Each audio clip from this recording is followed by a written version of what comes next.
You're listening to Everybody Pulls the Tarp, the go-to podcast for high performers. I'm Andrew Moses. Each week, you'll hear my thought-provoking conversations with Olympians, pro athletes, CEOs, elite coaches, best-selling authors, and other high performers to uncover their secrets to success. Get ready to be inspired each week when we talk about leadership, teamwork, work ethic, and more. Are you ready? Let's go.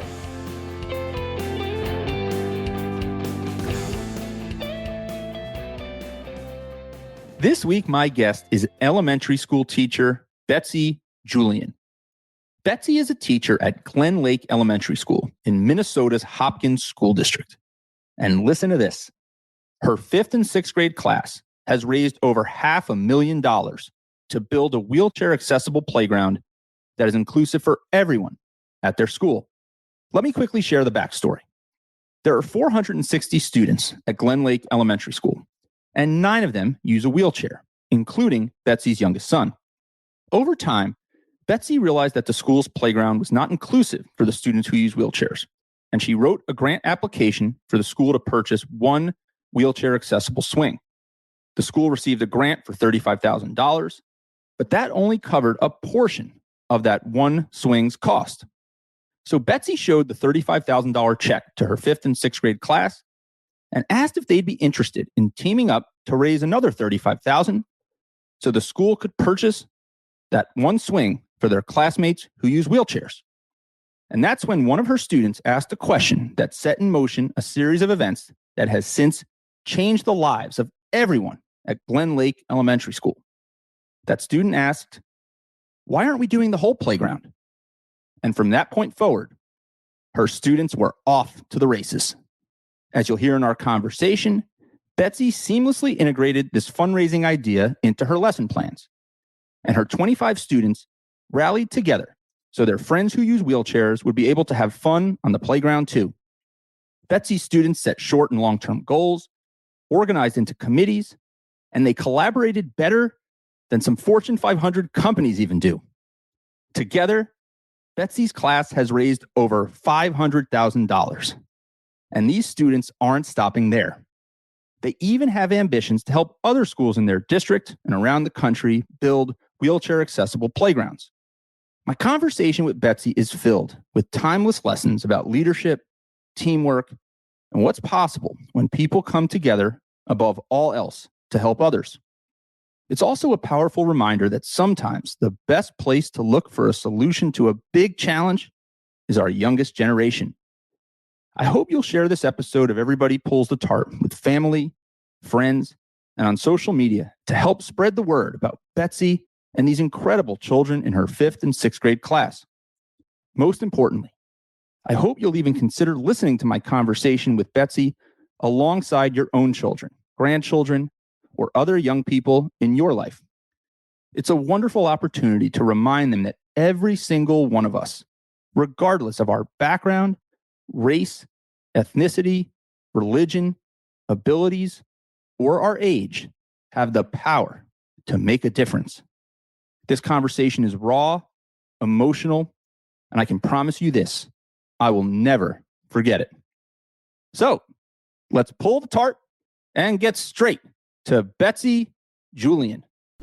Take me back. How did the project actually get started? What was the first moment where you said, hey, we're going to raise money as a class to fund this equipment for all the kids at school? Yeah, so let me backtrack a little bit. So I've been teaching 20 years, and my husband and I have 3 beautiful children, and our youngest actually goes to Glen Lake Elementary. And he is one of the 9 children at our school that use a wheelchair. So we have 460 kids in our school, 9 use a wheelchair. And I think that as a parent of a special needs child, this has been like formulating for a very long time. I just never knew maybe what that mission was. And so this fall, my classroom has a beautiful view of the playground. And so when I eat lunch in my classroom, I can often just see all the kids playing at recess. And it happened that this year, my lunch coincided with kindergarten and 5th and 6th grade recess, and 3 of our children who use a wheelchair have recess at that time. And it became very clear in a matter of about a week as I watched everybody play that our playground is just, it's not inclusive. It's not set up for kids in wheelchairs. And it was always like sitting on the outside looking in and never being able to participate. And so I wrote a grant with a couple teachers and our principal for a swing. So we kind of were trying to think quick fix. What could we do to put something together? And we got a partial grant. And so I announced to my class in October, I'm like, we got a check for 35,000 and the district's going to pay a little bit. And so can you help me raise 35,000 more? And then one of my students just turned and looked at me and said, why aren't we doing the whole playground? And so it started as, in my mind, just this like very simplistic fix turned into this beautiful student-led passion project that quickly took off right then. What an amazing story, Betsy. So let's unpack all of that. So when did you notice or see that students who weren't in a wheelchair at the school maybe noticed that the playground wasn't inclusive? And what happened? Did they start to feel bad? Did they start to worry about their friends that were in wheelchairs that couldn't play? What was that like? Yeah, some of them were really honest with me. They said, I've never known that. They explained, one of my students, John, is a fifth grader and he's been in a wheelchair his whole life. And some of his best friends just said, I never realized that recess probably wasn't fun. So when you're a child, life is just really, you see life very simplistically. And if it doesn't necessarily affect you, I think you sometimes don't see it. You don't see color, you don't see race, you don't see different abilities. And it took a few times of us talking about it as a class. And then we had one news crew come out and just really interviewed children on, why do you want this playground so much? And I had kind of aha moments with some of the kids where they went home and talked with their parents. One even cried and he was like, I never knew what he felt. I never knew it was that hard. And it's like, that's the beautiful piece of it, of you're able to understand and have compassion, empathy, of like, put yourself in somebody else's shoes. I could have never written a more beautiful lesson plan that kind of occurred this fall in my class. Let's see, and I can see you're getting emotional. And I have to say, when I first saw the initial news story, and I've dug into your story even more, I mean, it brings tears to my eyes as a parent, as somebody who just wants the best for everybody. It's an amazing story that I think makes everybody emotional when they think about it. You talked about it being the best lesson plan you could have ever created. I'm curious, once you talked about the grant and the students, the 5th and 6th grade students said, we want to do more. Yeah. Why can't we fund the entire playground? What did you do from there? How did you integrate it into the day-to-day experience for the class? What did the project and all the different organization of that effort look like? Teachers, if you don't know, they're very type A. They like everything planned out to a T. And I used to love my lesson plans perfectly planned for the month and the week.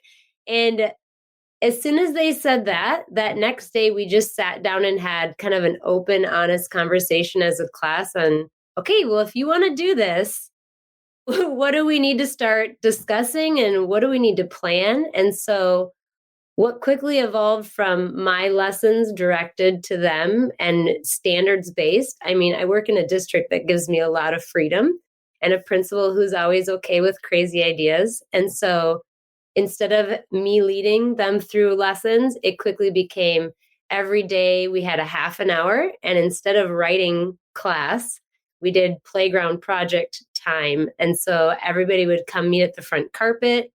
We'd have a quick 5-minute meeting. We started making a list of long and short-term goals. What do we even need to do to start fundraising? They just started every night. They'd go home for their homework and brainstorm ideas on how could they raise money? How could they get the community excited? And they just started, I mean, I could list off, it's crazy. My head spins sometimes when I come to these meetings because I can't prep for them.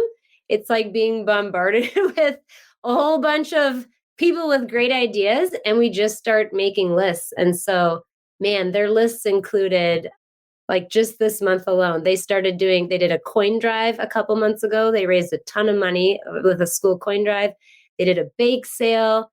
They designed flyers, and then they wrote handwritten notes and delivered them to 500 neighbors that surround our school. Some of my favorite is they started making lists of our entire community and splitting it up by sections. And they just started finding all the businesses that they could in that area and cold calling. That was probably my favorite part to watch, was a 10-year-old getting on a phone and calling a business for the first time and just explaining their passion and their project and waiting to see if somebody was willing to take a chance on a 10-year-old and their vision. And when they got that yes, those were pretty exciting times in our class. As someone who I've had the good fortune of being part of some really cool fundraising efforts throughout my life. Now, for me, most of them came in high school and college and thereafter. I can't say I was making cold calls at 9, 10 years old, but I know when I think about some of those experiences, the one person who says yes kind of fuels you to make the next 100 calls. And I'm sure the students experience some of that. Did you see a moment where they maybe ran into barriers and frustration and things weren't going maybe as easy as they had planned? Yeah. What happened in those instances?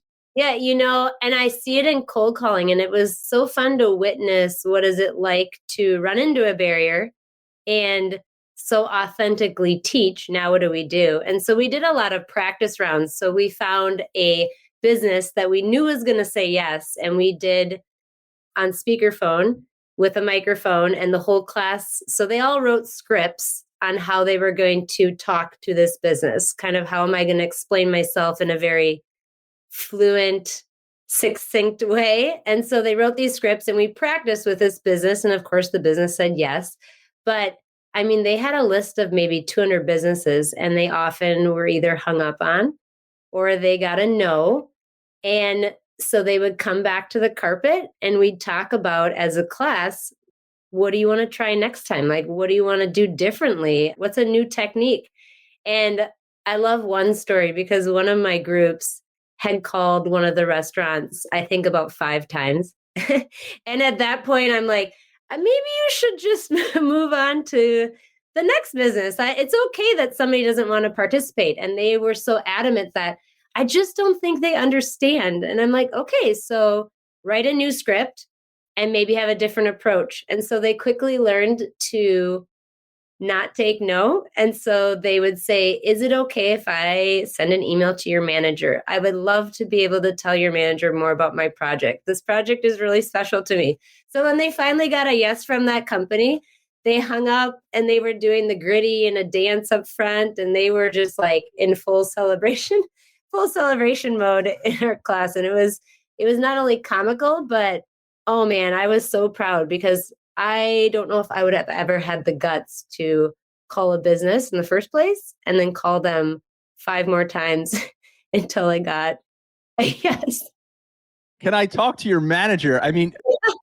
These students must have job offers raining from the sky from companies all over the country who want to hire them in sales roles and fundraising roles. This is incredible, Betsy. So let's talk about the collaboration. Was there any friction between students or different groups of students? How did they collaborate? How did they work as a unit?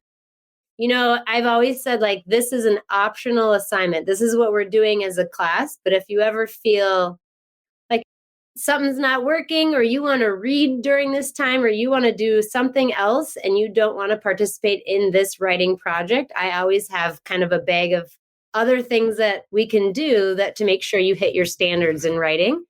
And surprisingly, 25 of them always want to do this every day. In fact, I told my principal, I'm like, I'm so shocked they're not losing steam in among all of this. And it's like every time they get a positive response or somebody that wants to connect or somebody that wants to take the time to listen to them, it just fuels them for finding more people and more places that they can reach out and connect with. And it's pretty inspiring. And can you go back? I forgot what your main question was as I started tangenting there. You kind of answered it, Betsy. My question was really about teamwork and how well did they work together as a team? And was there any friction that you needed to kind of, get them back onto the same sheet of music at any point? They know I'm fairly hands off. So what they've done is every time there's a new idea and we put it on our short-term goal list, they make their own committees. So they decide what they're passionate about. And so, for example, they're really into sports and they're really gung-ho about getting all of our sports teams involved in their mission. And so they were able to connect with the Timberwolves. And so we said, who wants to be on the Timberwolves committee? And so we have all these different committees. And if a kid feels passionate or led and wants to sign up, they sign up. So what you're finding is there's naturally, first off, they're interested in the topic that they've signed up for. But then in among that, it's just fun to watch how leaders spark from kids you'd never expect, or other ones become the note taker, or other ones become the videographer, and this one becomes the artist and they're drawing ideas. And I've really not seen much friction, which I can't say. It usually happens a lot in a 5th and 6th grade class. And so it's just been so inspiring with this project because they all know they're on the mission for the same thing.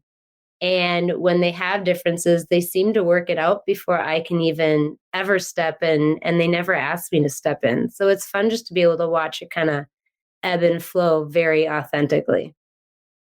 It sure sounds like it's all authentic and very organic. One of the things that has come up as on this show very, very frequently as I talk to Olympians and pro athletes and CEOs and entrepreneurs and authors is that leadership is not just one type of leadership, that there are so many different types of leaders. There's the prototypical kind of Hollywood leader who's loud and boisterous and gives the inspirational speeches. And then there's the quiet leaders who lead by example and just go about their business in a really kind of quiet but really productive way, and everybody starts to follow. And then there's people who, maybe they start one way and they develop a different type of leadership ability. You talked about some of the students surprising you in terms of their leadership ability and how passionate they are. Have you seen specific students that maybe you thought were quiet become kind of louder and more vocal, and maybe some of the louder and more vocal students become more reserved but lead by example? Talk about that for a minute, Betsy. Yeah, I can think of 2 kids for a perfect example. And one is just so near and dear to my heart. I was able to loop with half my class this year. So half my class I had last year as well, which I think makes it extra special when you think of a special project like this, because I've already had a year getting to know them and their personalities. And they were 5th graders last year, so they were kind of the babies of the class. And I would say most of them were kind of goofy and squirrely, and we're not portraying leadership qualities necessarily often as a 5th grader. And what's so cool to see about this year is I have one student in particular who school and home were always hard, like really hard. There were so many adversaries that just getting to school was a big enough feat for him that when he was here, I just wanted him to feel loved and protected, even though he might not be producing any work. And I wasn't sure if he was necessarily learning last year. And starting off this year with this project, I mean, compared to last year, he was never in my classroom. He was kind of bouncing between the counselor and the social worker and taking a break and coming back to my class, and just seemed so angry. And this year, I've never seen a more engaged, just compassionate, and so excited about school. And I told my principal, I'm like, he has a purpose. Like right now, his purpose is helping others. And that is what is getting him through school. And not only getting him through school, he is thriving. Like, I just can't wait to see what his future holds, because before he often talked about not finishing school. And now he's like, I can't wait to finish school. I can't wait to go to college. I'm going to do this. And I'm not saying it's me, and it's not at all my lesson, but giving kids a purpose and a mission during their school year has certainly made a really, really big difference for kids where school is hard and life is hard, and be able to have that connection with them has just been life-changing for that one particular student. And I just couldn't be more proud. Betsy, I'm sure it's life-changing for every single one of them. And any student that has come into contact with you, I'm sure has had their life changed for the better. These kids have been through so much the last few years, right? I mean, the pandemic and virtual learning and hybrid learning and all kinds of things students all over the country and the world have endured. And I've really admired the resiliency of my kids and so many kids in terms of how they just put one foot in front of the next Yep. and just move forward. And one of the things for me as a parent that's been really cool is to look for areas where my kids find and see passion, where I see passion in them, and then follow those.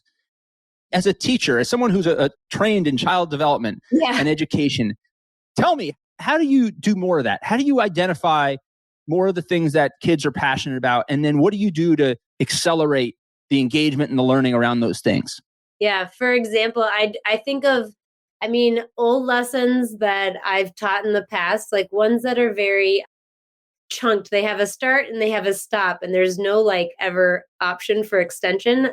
One example, I'm just thinking of one student. I guess I would have never known how amazing. I said, I think she might run the world someday because I watch her run so many different of these focus groups. But one thing she has been so amazing at is she came and said, I think we need to do a weekly news where we have people apply to be the anchor and I will be the person that videos and I'm going to write the script and they give the weekly update. And then we can post this to social media and we can post it to the parents and the students and everybody knows what's happening. And I'm like, that's a brilliant idea. So when I come to school every Monday, she has already brought her iPad home and written the script, immediately asked me for all the updates. And then she like leads that group. She's like, we're staying in at lunch. Today we're staying in. We're going to eat lunch in the newsroom and we're going to put out this newscast. And then she stays in at recess. She like totally, I mean, I don't even know. I like to think I'm techie,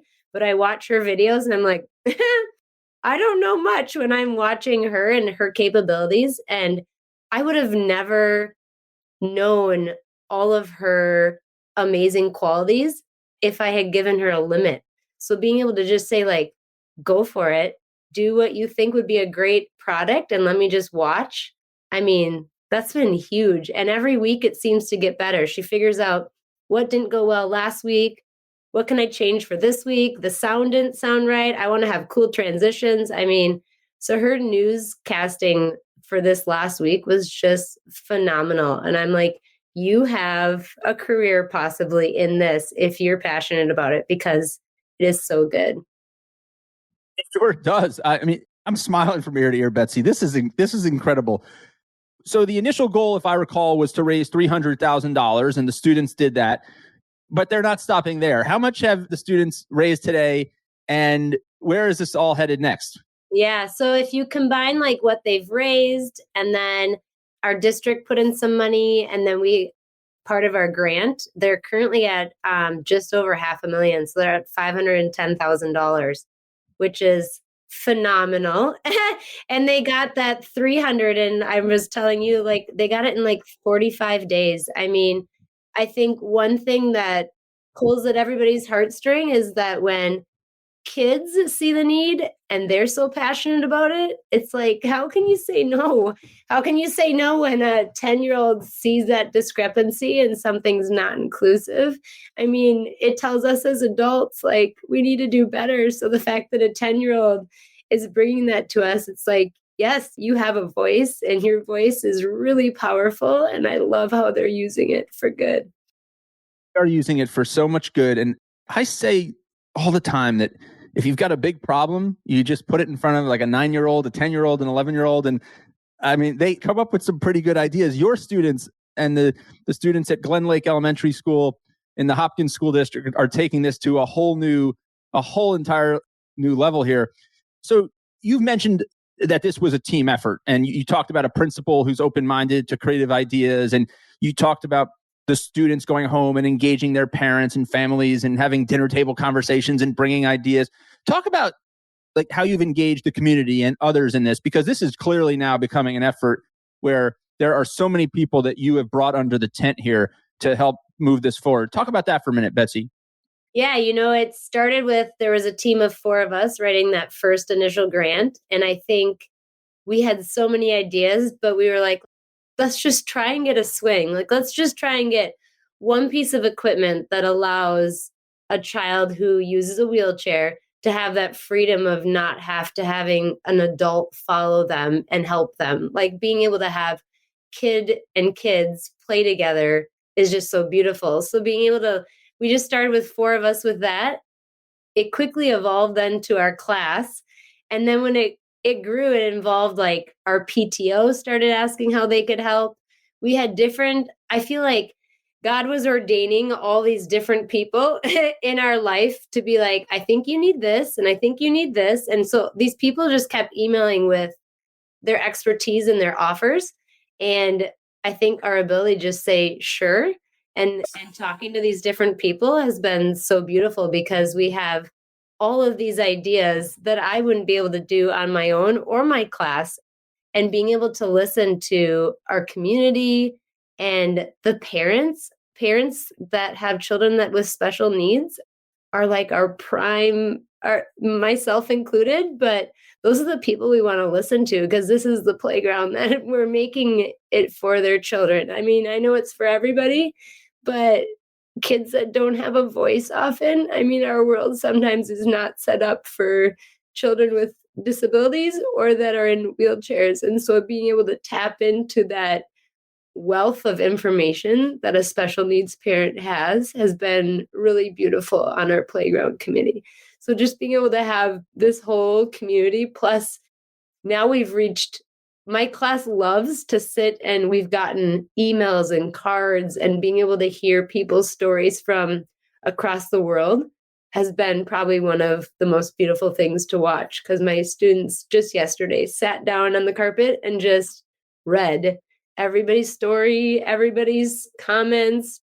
And I think it's so heartwarming for them, but to be able to make connections with other people and realize that their story has touched a lot of people around the world.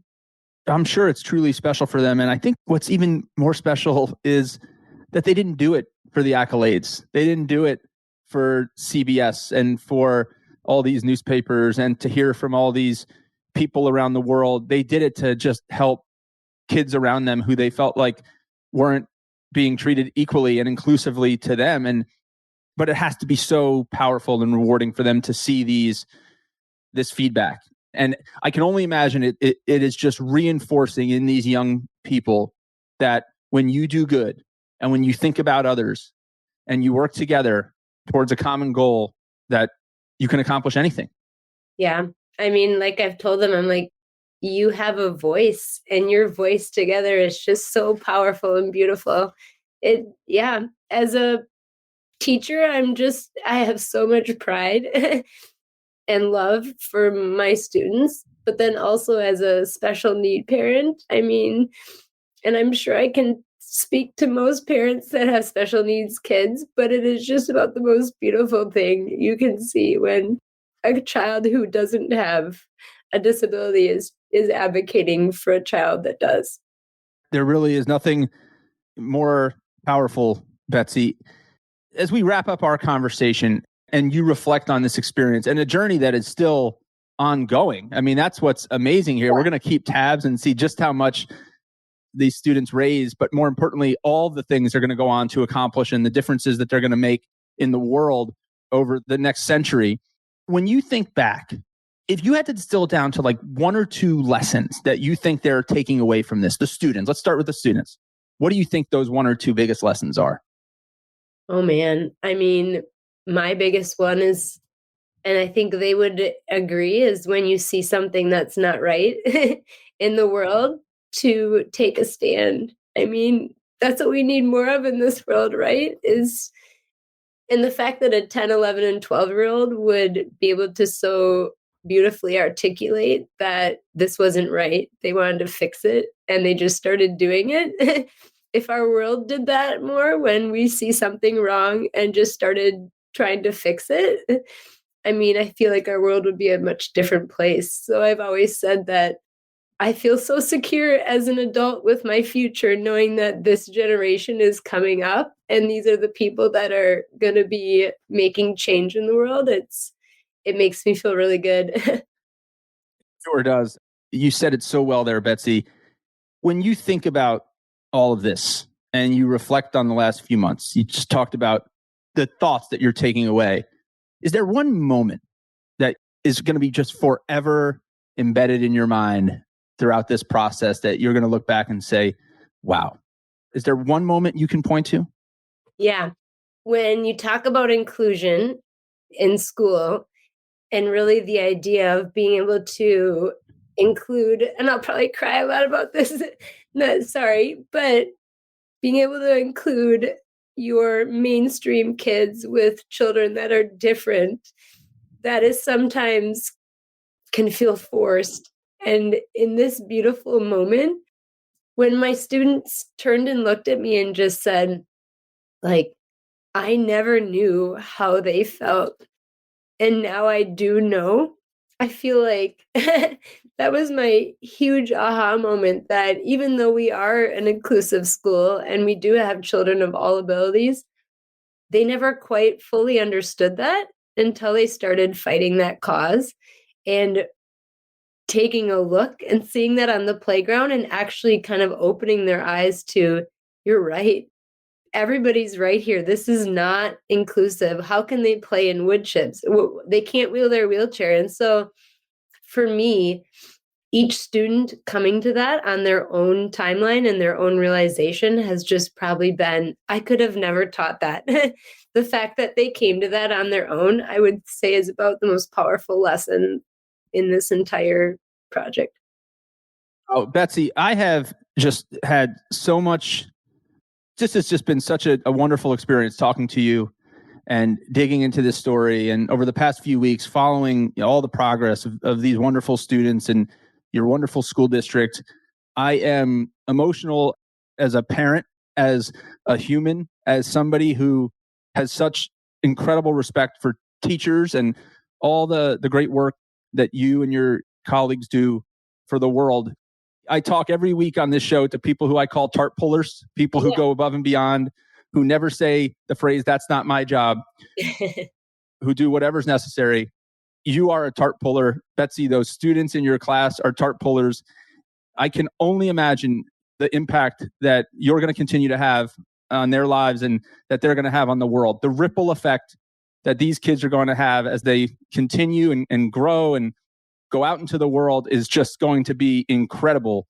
And just keep pulling the tarp, keep doing your thing.